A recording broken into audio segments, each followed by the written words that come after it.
রহস্যময় পুরাণ কথায় আপনাদের সবাইকে স্বাগত। সেনাবাহিনীর তরফ থেকে জারি করা একটি টুইটে বলা হয়েছে, প্রথমবারের মতো ভারতীয় সেনা পর্বতারোহণ দল 9 এপ্রিল 2019 তারিখের মাকালু বেস ক্যাম্পের কাছে হিমমানব ইয়েতির রহস্যময় পায়ের ছাপ দেখেছে। এই অধরা তুষার মানবকে আগে শুধু মাকুলা বরুণ ন্যাশনাল পার্কে দেখা যেত। বলা হয় তাকে ইয়েতির রহস্য প্রায় 900 বছর পুরনো।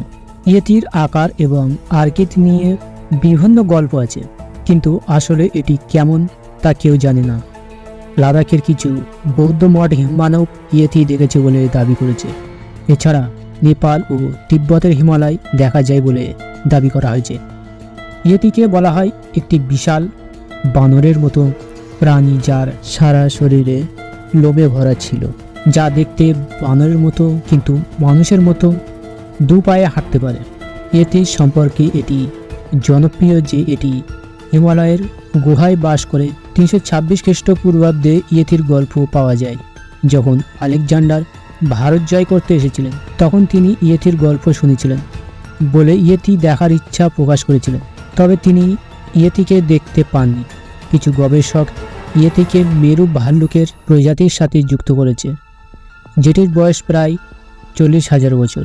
যদিও কেউ কেউ বিশ্বাস করেন যে লু হল লু এর একটি প্রজাতি, যা হিমালয় রেঞ্জে পাওয়া যায়। এরকম আরও অনেক তথ্য আছে, কিন্তু কোনো তথ্যের ব্যাপারে বিজ্ঞানীদের সর্বসম্মত মতামত নেই।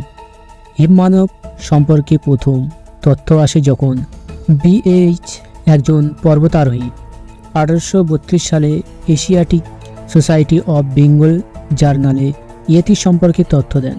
তিনি বলেছিলেন যে তিনি যখন হিমালয়ে ট্রেনিং করছিলেন, তখন তার গাইড একটি বিশাল প্রাণী দেখেছিলেন, যিনি মানুষের মতো 2 পায়ে ভর দিয়ে হাঁটছিলেন, যার গায়ে ছিল ঘন লম্বা চুল। কিন্তু পর্বতারোহী হজসন নিজেও প্রাণীটিকে দেখতে পাননি, কিন্তু এই ঘটনার উল্লেখ করে তিনি ওই প্রাণীর নাম দেন ইয়েতি। এরকম অনেক প্রমাণ সামনে এসেছে। একজন ব্রিটিশ মহিলা আরোহী এরিক ওয়েস্টার্ন এভারেস্টের গ্লেসিয়ারের এই ছবিগুলো তুলেছিলেন। এই পায়ের ছাপগুলি প্রায় 13 ইঞ্চি লম্বা ছিল এবং হিমালয়ের এখনও পর্যন্ত তোলা সবচেয়ে আকর্ষণীয় ফটোগ্রাফ হিসাবে বিবেচিত হয়। যদিও বর্তমানে ভারতীয় সেনাবাহিনীর দ্বারা দেখা পায়ের ছাপগুলি অনেক বড়। এরপরে এটি সেই যুগের এত বড় সমস্যা হয়ে ওঠে যে নেপাল সরকার 1950-এর দশকে ইয়েতি অনুসন্ধানের জন্য লাইসেন্স জারি করে। স্পষ্টতই একটি ইয়েতিও আবিষ্কার করা যায়নি।